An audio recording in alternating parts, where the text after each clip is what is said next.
How's it doing? Buck here with my associate Carl and a bag of potatoes, or what we assume could be potatoes or other mishaps. What do you know about potato growing, Carl? I know that sometimes when you grow potatoes, if you want to do it organic, lots of bugs could come on. You just got to wake up every morning, look under your leaves, see if you got any potato bugs, and you do a smoosh. Smoosh it up. I'm not sure I did that this year, so this could be a big bag of worms. We're going to find out. Cool too. Let's find out. Do we have to take these off first, or? I don't think so. Just flip them sideways. Oh, That's a heavy bag. that's a lot of potatoes, maybe. Or not. You want me to go like this? Let's go like this. Oh! I'm scared. It's fine. I don't like those at all. I hate those so much. Should I get gloves? I don't want to go in that at all. Okay, we're closing it up. We'll be back.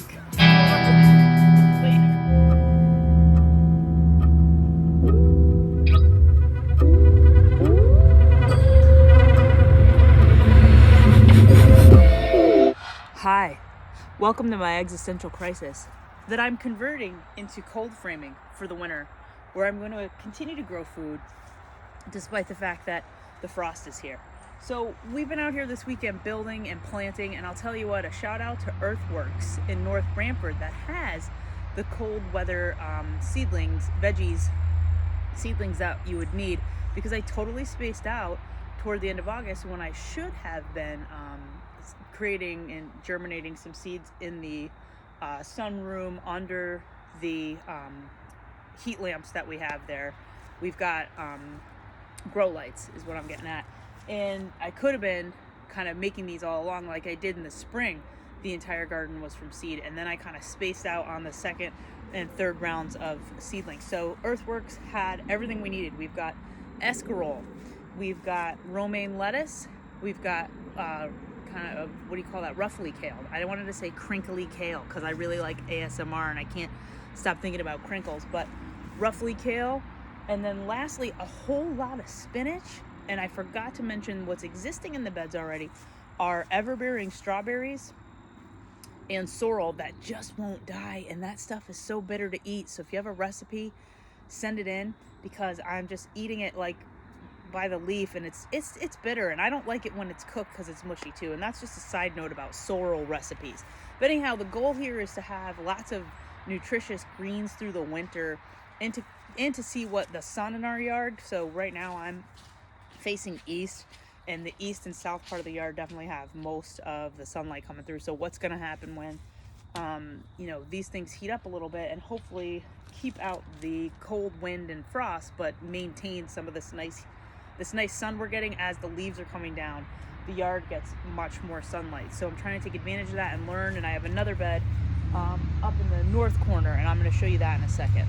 So we're going to do a little time lapse on the planting so you can see what we got going on, and we'll show you a little bit of the build.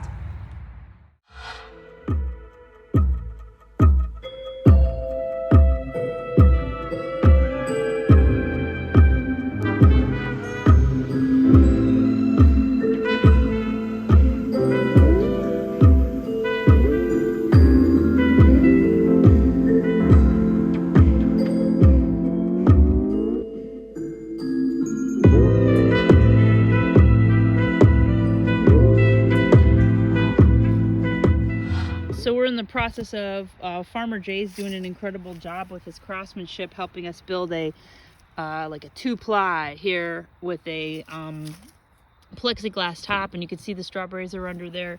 And then I'm about to lay out some spinach, and he's going to hinge these up, so we'll show you later, like a little before and after. But this one's a different design than the triangle that you saw. It's more of a box design that's going to have a hinged door frame.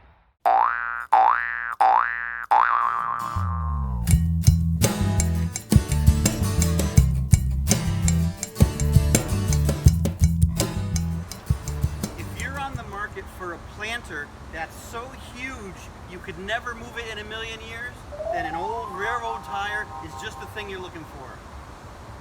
These planters are f***ing huge.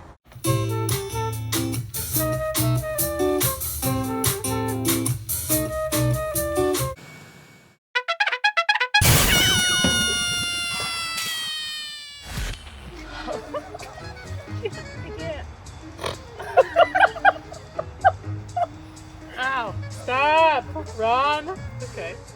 Am I gonna cut the? Can I please cut the watermelon? You have to cut the watermelon. Wait, we have to introduce ourselves first. Hello there, I'm Buck, and this is my associate Carl. Hey, We're here to make a tiny salad for you. it's a specialty where I'm from, so Carl's special recipe. What do we need, Carl? we need a lot of luck and some knives. Not sure. You know, we could use this spoon. Small spoon. You could use a fork if you have a small fork at home, right? And you know, just a PSA, just a reminder that just because you think things are done in the garden, October's here, it's not always done. You always have a tiny salad that you can make, right? Right, so we're pulling any of those stunted vegetables into this tiny mix. I'm gonna start with slicing this I want to see how you do. very small jalapeno. I think a circle cut, maybe. Yeah, just a slice, tiny. Oh, look at how thin. It's very nice. Would you like to try some? Yeah, I would. Oh shit! Here you go. Don't get it in your mustache, dude. Oh my god. All right, let's see. Here we go. It's got a lot of flavor. Good heat. That's good. It's going right in. It's almost like a bell pepper. The smaller little- it gets, the more bell peppery it gets, right? Little bite, Who but knew? not too much. It's in there now. Yep. You want to do one? Yeah. Hey, here you go. I think the watermelon's got to go last because I just, you know what you call a small cucumber? A cucumber. Oh.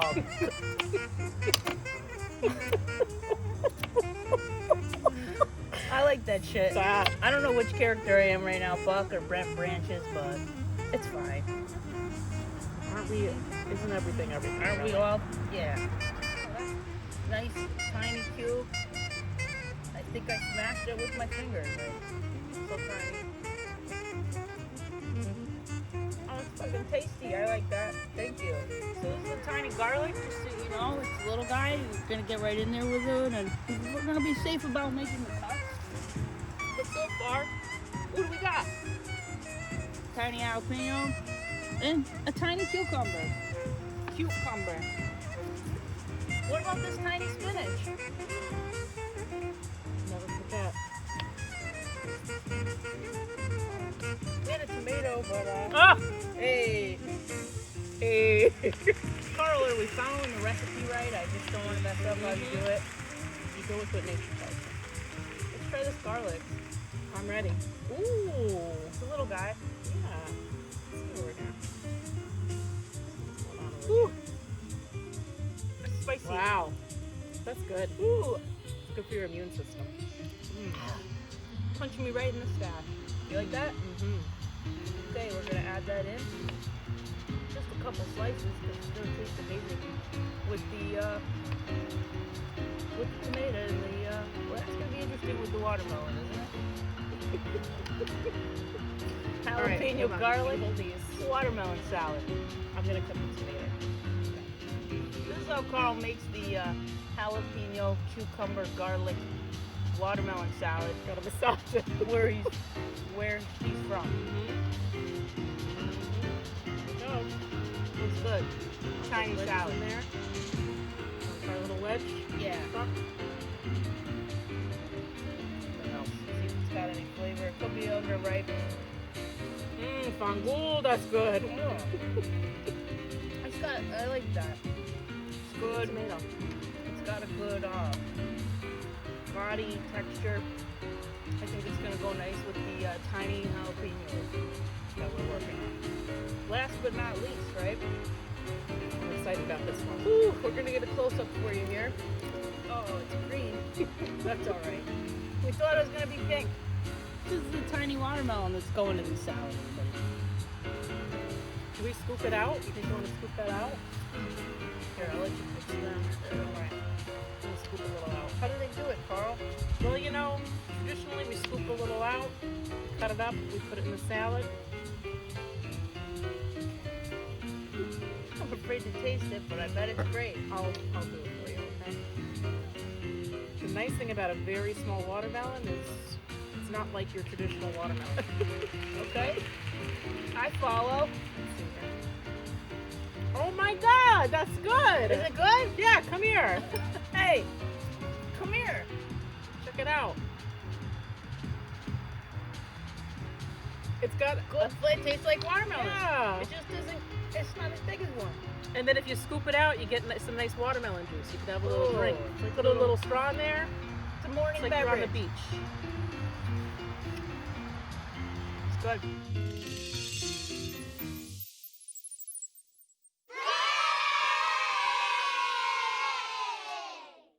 What up? I'm gonna do a little garlic bit here where I'm going to kind of time lapse through this process that I'm about to do of planting garlic that's already been cured for a while and then will germinate in the cold of, you know, the deepest part of winter, which then I guess signals to the seeds or to the bulbs, hey, let's make more garlic. So what's been happening with my garlic is that it's hard neck, but it's super tiny, right? And so they're the tiny little friends that came out this year are cute and mighty, but very hard to break apart, and I'm kind of like gnawing on them with my teeth. And then here's another set I have from the year prior, but those were even smaller, which is like hard to believe.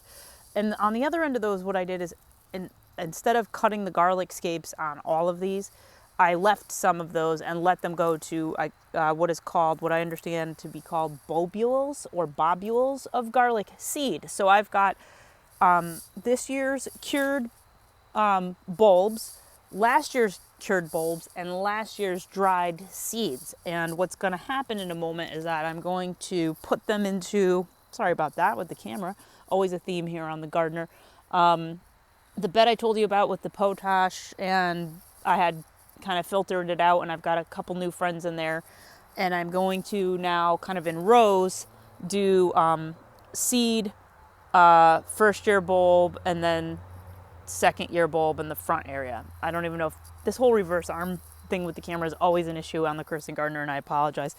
I hope you're laughing. So that's what we're doing, friends. We're processing garlic. We are planting it, and we are hoping we have any clue that it's going to work. And then, you know, you'll find out. You'll find out in a few months when, you know, I either pull out a dud or I'm jumping up and down because we've got the best garlic on the block, and who doesn't want to be that guy? So if you can be good at something, friends, be good at growing garlic. That's what I always say. And we love you. One love.